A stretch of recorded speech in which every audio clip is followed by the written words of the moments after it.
What's the use?" "What's the use?" Mrs. Brace echoed, incredulous. "Just that. We've been all over it. You know what it means to you, to both of us." They spoke in low tones, careful that the man in the living room should not hear. "My dear mother," Mildred said, with a return of her cool insolence, "you display a confidence hardly warranted by your and our man experience." She yawned slightly. There was a harsher note in her mother's reply. "He can't refuse. He can't." Mildred stared at the gray envelope a full 3 minutes. Mrs. Brace, wordless, showing no uneasiness as to the outcome, waited for her to speak. "It's no use, Mother," she said at last. "We can't manage it. This thing. It's too late." The flat finality, the dreariness of that announcement angered the older woman. Calmness fell from her.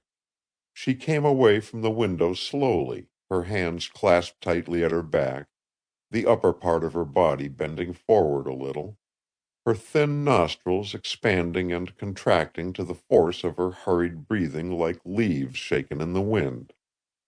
The curl of her thin lips added a curious ferocity to the words that passed them. She spoke, only when her face was within a few inches of Mildred's.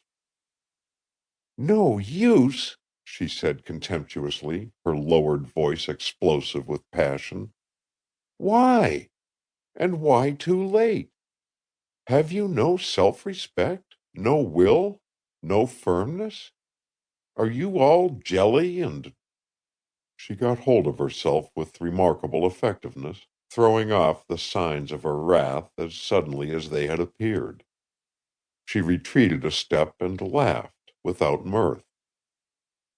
"Oh, well," she said, "it's your party, not mine, after all. But in future, my dear, don't waste your time and mine in schoolgirl heroics." She completed her retreat and stood again at the window. Her self-restraint was in a way fiercer than her rage, and it affected her daughter. "You see," she concluded, "why I didn't mail it. I knew you wouldn't do the very thing you'd outlined." Mildred looked at the envelope again. The pause that followed was broken by the man in the other room. "Mildred!" he called. Mrs. Brace laughed silently. Mildred, seeing that ridicule, recoiled. "What are you laughing at?" she demanded. Her mother pointed to the communicating door. "I was thinking of that," she said. "For life and—" she looked toward the gray envelope. "The other thing." "I don't see—" Mildred began, and checked herself, gazing again at the envelope. Her mother turned swiftly and stood looking into the night.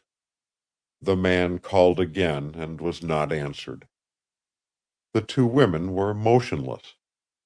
There was no sound in the room save the ticking of the clock on the mantel. 2 minutes passed. 3. Mildred went toward the mantel, put out her hand, withdrew it. She became conscious of the excessive heat and touched her forehead with her handkerchief.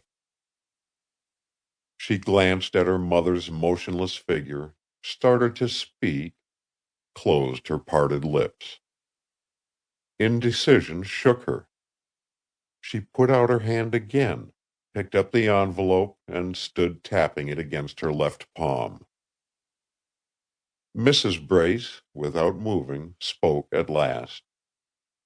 "It's a few minutes of 12. If you catch the midnight collection, he'll get it out there by 5 o'clock tomorrow afternoon." There was another pause. Mildred went slowly to the door leading into the living room, and once more she was on the point of speaking. Mrs. Brace was drumming her fingers on the window ledge. The action announced plainly that she had finished with the situation.